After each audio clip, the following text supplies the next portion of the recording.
Good afternoon and welcome to General Services and Public Works Committee.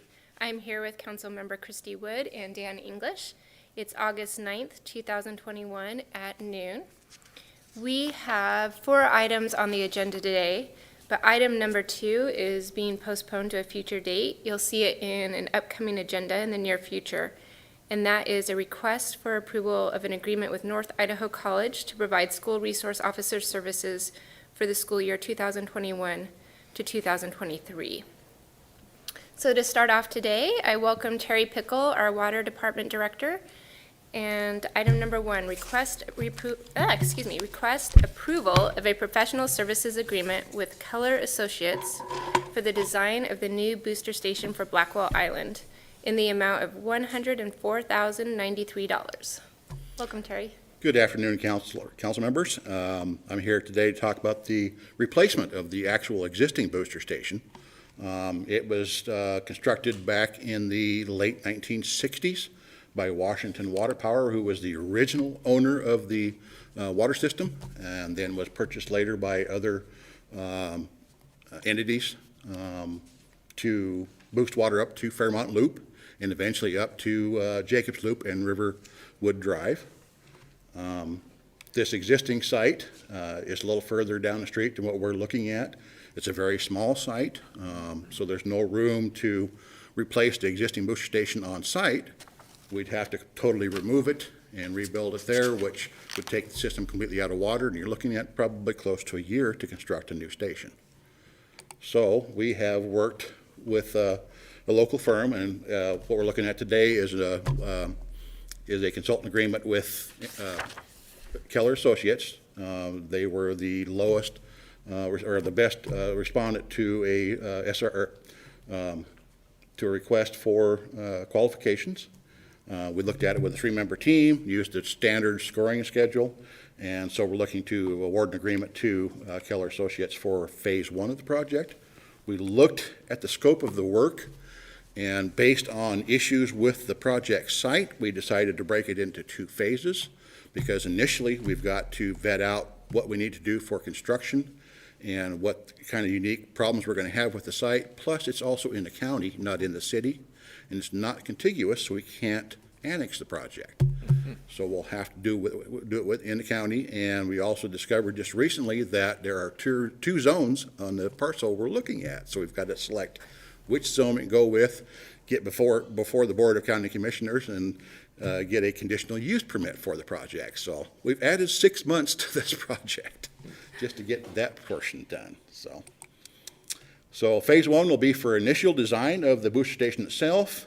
We're working with the local fire department to see whether we have to install a fire pump, which raises the project cost by about $200,000. So far, they're saying no, because what the existing system is like. We can go with what's based on that. DEQ's somewhat on board. We're still negotiating through that portion of it. What our ultimate goal is to put a small tank further up on the hillside that would supply water to the system and supply redundancy, and would also be able to supply fire flow in the future. So we've talked to the fire department and DEQ about that, so we're working on the agreement for that. So that should lower the cost of the initial station itself. Also, we have a unique issue with topography because it's kind of on a hillside. There's no real flat spots over there to build it. This property was granted to us by a developer there, so we're also looking through what it's going to take for permits through the county, and if we need to have any city permits in conjunction with that, because we'll be connecting to the city system, and probably some preliminary piping schedules. Phase 2 will be for the final design once we determine what challenges we're going to have there. The consultant would assist with permitting. They would do the bid documents for the project, and also would help with construction management.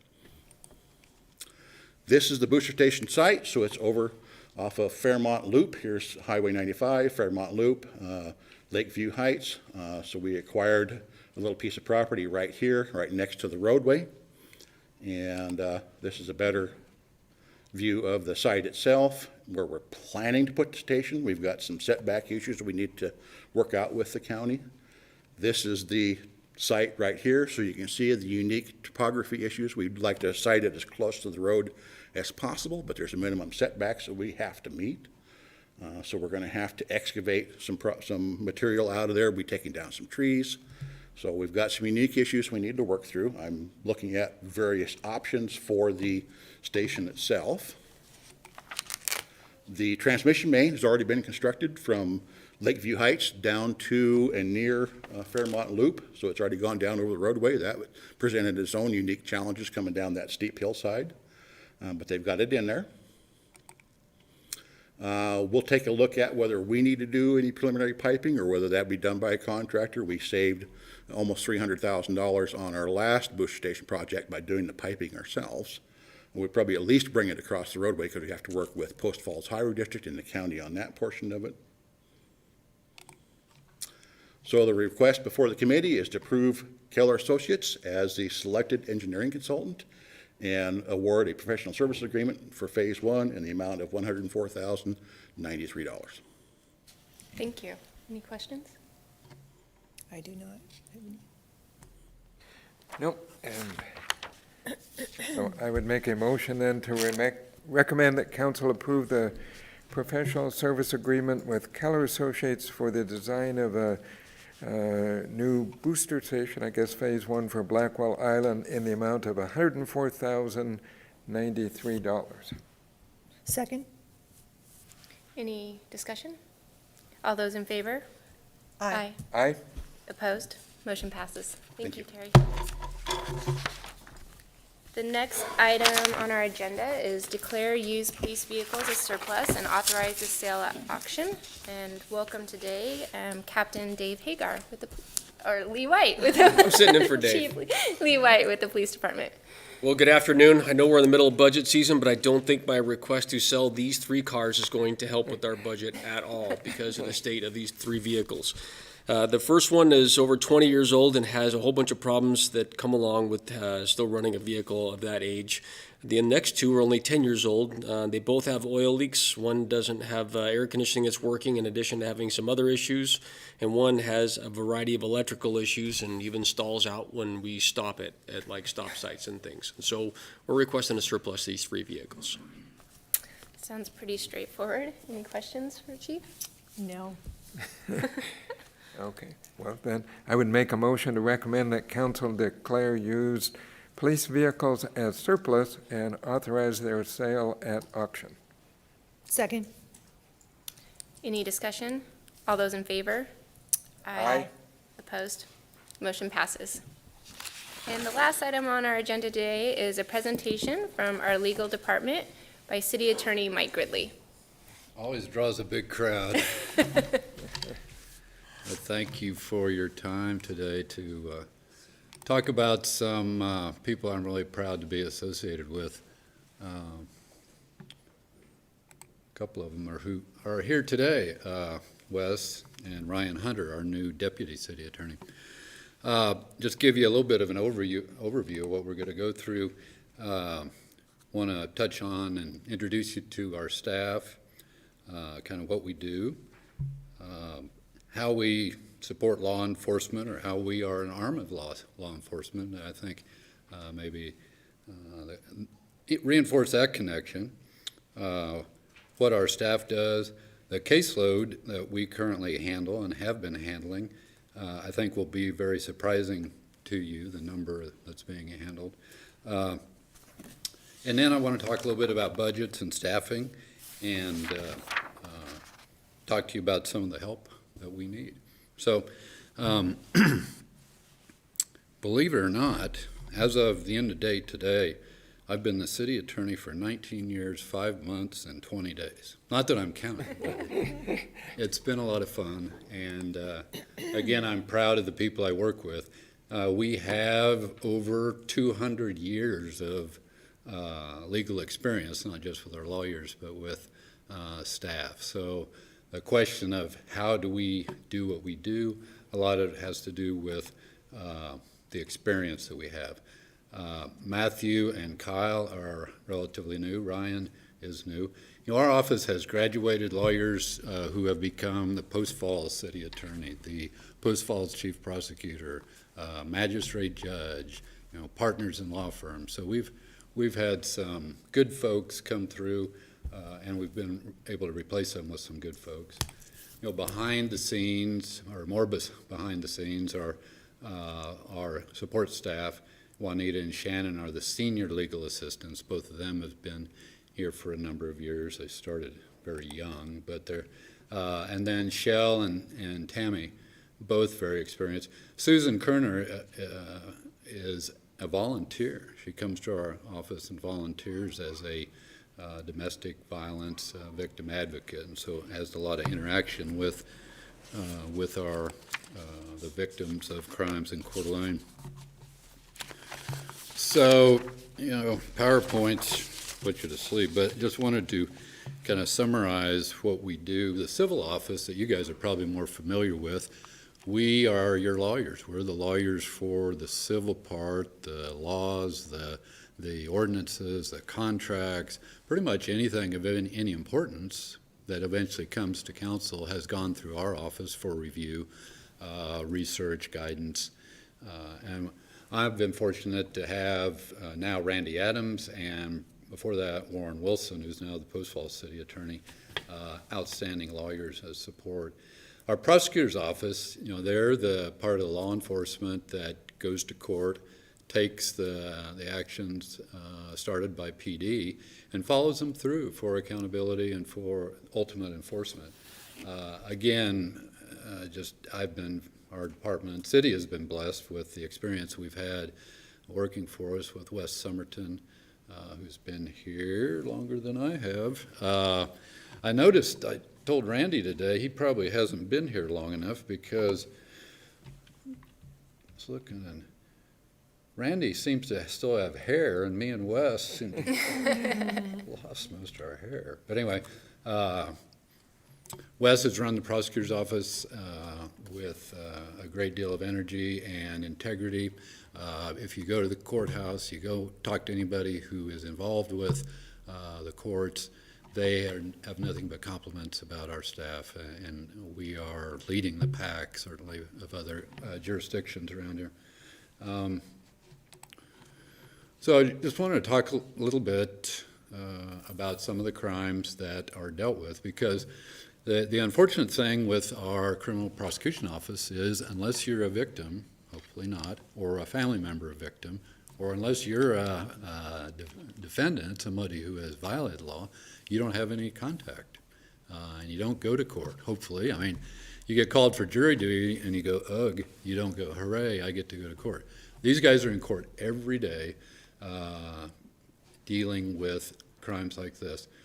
Domestic violence, driving under the influence, property crimes, drug crimes, theft, injury, battery, unlawful entry, trespass, disorderly conduct, misdemeanors and infractions.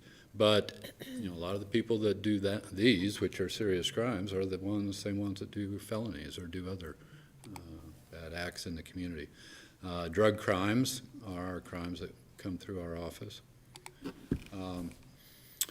So I wanted to touch on our legal support staff, the folks who help prepare cases. And I'm going to focus primarily on our criminal office, prosecutor's office, because they really need some help. Anytime a case, there's a ticket issued or a citation written by our law enforcement partners, the police department, it ultimately comes to our office in one form or fashion. And so our support staff, we have 3 women who, again, have worked very hard and have been with us a long time, but they do all the background work, coordinating with the courts, updating reports if necessary, handling the attorney schedules, the filing, and on and on and on. Each one of these things takes time, and that's probably the biggest thing that ultimately we need is more people to provide more time to handle these things, because the load is not going down. And the difference between a successful prosecution of a case and an unsuccessful prosecution. In other words, successfully holding somebody accountable who's done something that we say should not happen in this community. The difference is, I think any lawyer will tell you, a trial lawyer, is the preparation. And so the people that prepare and help you get ready, so when you go to court and there's an opposing attorney or the defendant arguing with you, you can prevail in that situation. So they do a lot of work and very experienced. One of the things that is really killing us, and I know police have struggled with this, is we have the ability now to get a lot more information. A lot of it is body cameras, or there's surveillance cameras, or camera, or audio. All this stuff is evidence that we have to be able to handle, prepare, disclose to the defense, redact, get ready to go to court in a meaningful manner. And council and municipal services have provided the equipment, and I think we all experience in our modern life now, it's just more and more and more. I mean, more and more emails, more and more. And even if you're just going through weeding it out, if you're touching it in any way, it takes time. And that's part of the problem here. So we're required to make sure the media that we have, if we have multiple officers show up at a crime scene or a situation dealing with someone, we need to make sure that all the people in the report, listed in the report, that we have their evidence and is provided as required by the law. So it's a big job. To her credit, Juanita, who's a civil senior legal assistant, so there's three of us in civil that handle the $103 million municipal corporation that is your city. And then there's 7 people in criminal in the prosecutor's office, 4 attorneys and 3 support staff. So, and you say, well, okay, that's good. Well, if one person goes on vacation, which they're entitled to have vacation, now we're down to 2. If somebody gets sick, and I won't really even get into how COVID has been just a ginormous burden for our office dealing with the courts this year, but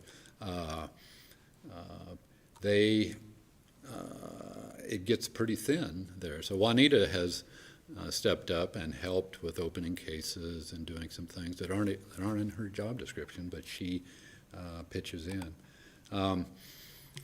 So this slide is a little bit of the punchline on, well, why are we sinking? Currently we have, and this number fluctuates, but this is approximately 1,700 open cases. And so when you think about the things that we just kind of walked through with those slides about what happens to happen basically with any case, the background for all it has to go into this. Court appearances, so any case, you have multiple court appearances, even if the case ultimately is dismissed, you got to do paperwork, you got to show up, and then ultimately dismiss it.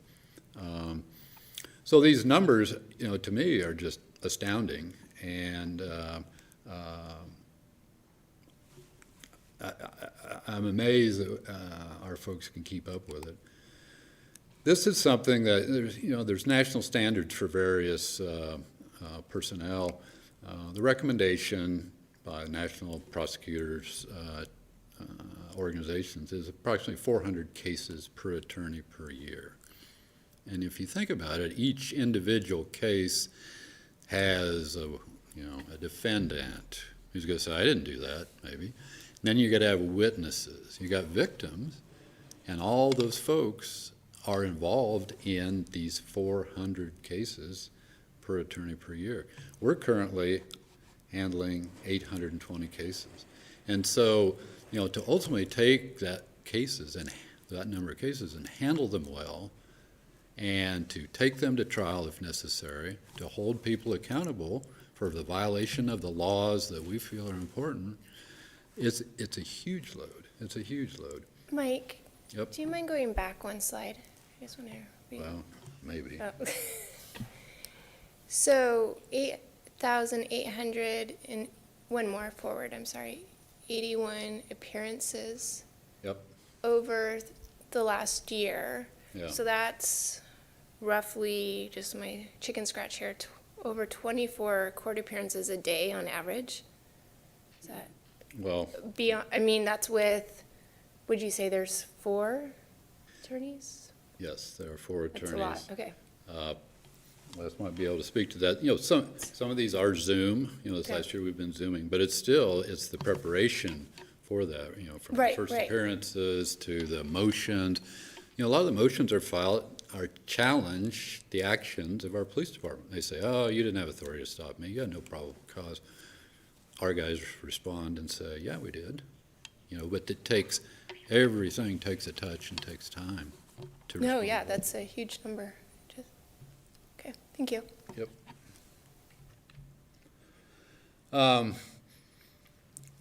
I've put this slide in, these 2 slides, just to show that, you know, council, we've put money into law enforcement, but we have not gotten, we haven't gotten much help, to be honest. And so I just wanted to show that because as the police arm of law enforcement, which is, some could say that's a little bit of the tip of the iceberg, because once police respond to a call, cite somebody, you know, for misdemeanor or infraction, write a ticket, they've cleared that call, and now it comes to our office, you know, and so now we start the process of actually proving that and enforcing it to strangers who don't know anything about, you know, the court system. So I want to put that in there. And just then from 2013 to 2014, showing, you know, we've lost employees. Part of that is due to, we had risk management, and you know, if you remember, Judy House was a risk manager. We went to ICRIMP with insurance. So, but the bottom line is we've essentially stayed the same. At the same time, PD, in response to their needs, have grown. So I think it's just an example of we feel like we're behind and sinking fast. So in this budget that is currently proposed, it was proposed at last council meeting.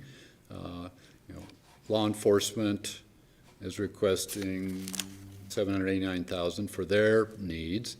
We had a request for an assistant city attorney and a legal assistant, and there was nothing in the currently proposed budget. It's not been finalized, and that's why I'm giving you some energy here, because ultimately we have needs. You know, assistant city attorney is needed. A legal assistant is really needed, because what we would hope to do in that position is find somebody who can who is very media savvy, or more, not that our staff is not, but somebody who can devote a lot of their time to preparing media and at the same time doing legal assistant skills.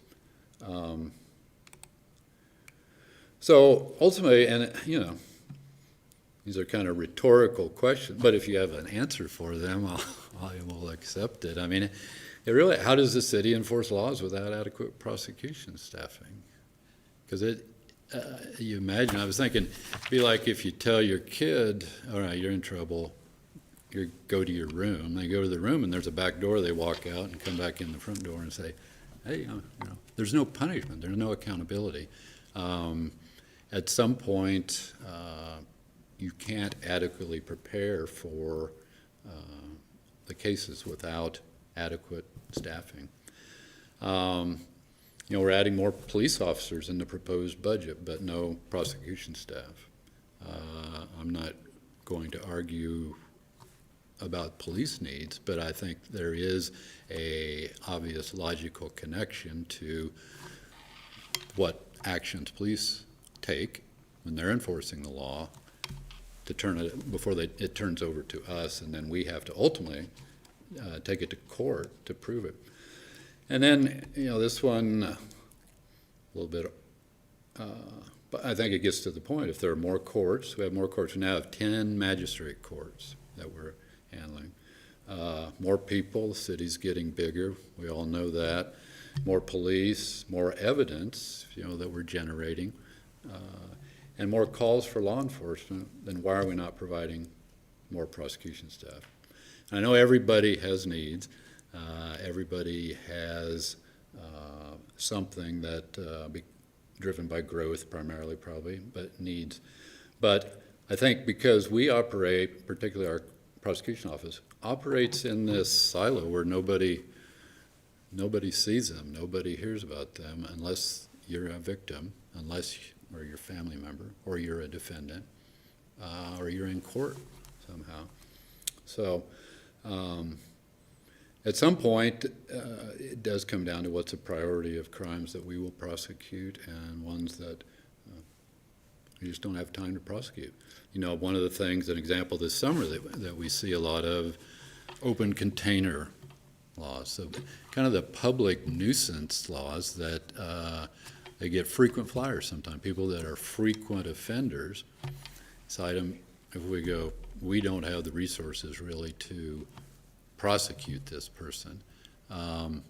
Maybe they keep coming back. So we're not benefiting the community.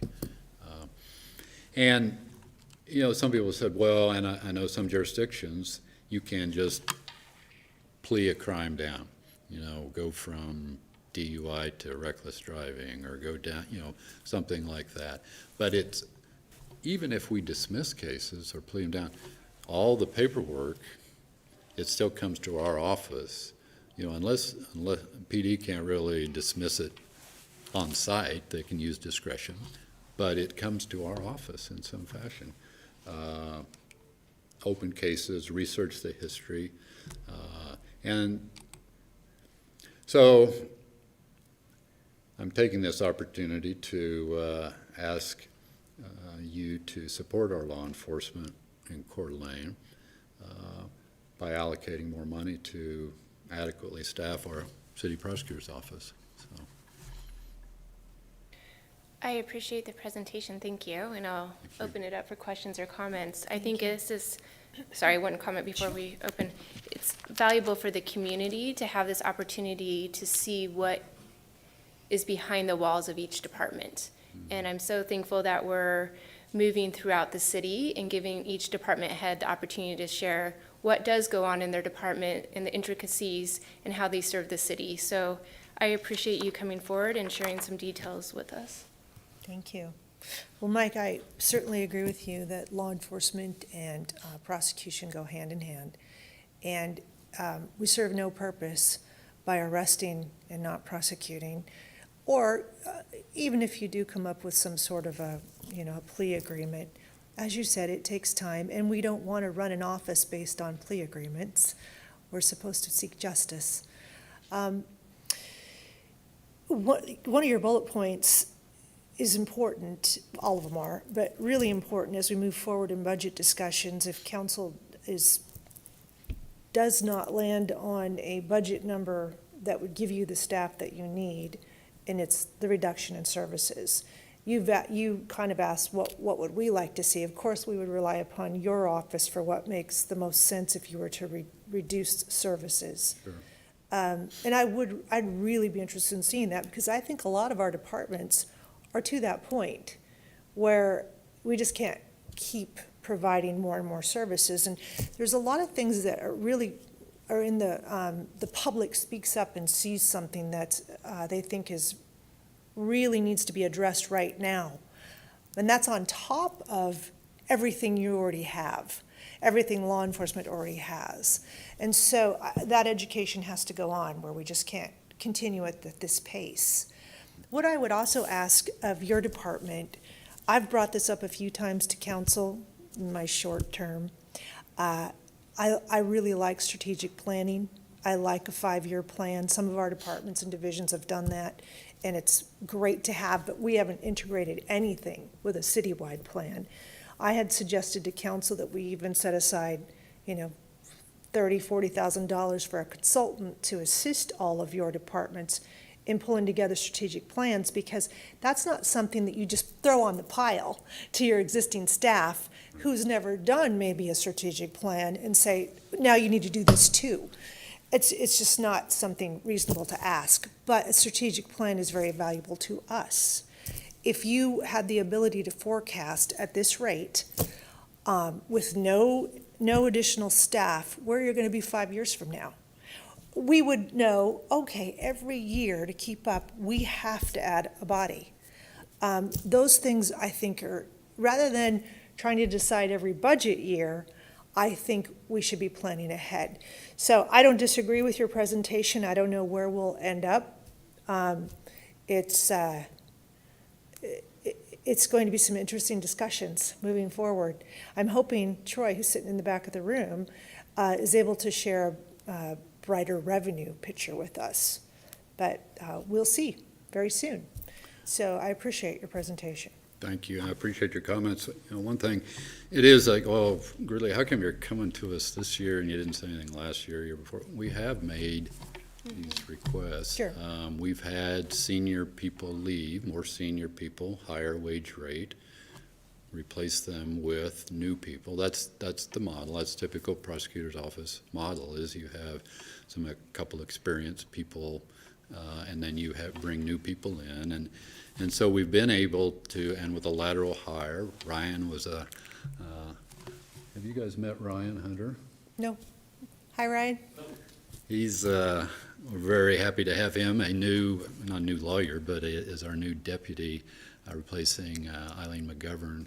And he came from Payette County and very experienced and very happy to have him, but we're able to bring him lateral. So we've created savings. That's how our budget has kind of remained flat. And we talk about this in the budget planning process every year. Hey, we need help. And we get, some level of assurances, or if you cut, you can get something. It's just not happening. And so that's why I'm pitching you on this. So, but thank you. If you have any follow-up questions. I would just say, I've worked with most of your staff for years. Looking at some of those photos, Michelle and I were cops together. So you don't Starting have a lot, very young. very, very young. You don't have a lot of turnover, which is fantastic. People are retiring out, and so we get to keep that experience. Except some have gone on to greener pastures, but you do have a really good support staff, and we're listening certainly, and we're going to be looking for every avenue to try to address the needs. I appreciated it. One last thing, when I was getting ready to put together the PowerPoint, and thank you for letting us have this opportunity, but I asked our staff members to give me a description, like one sentence or two of what they do.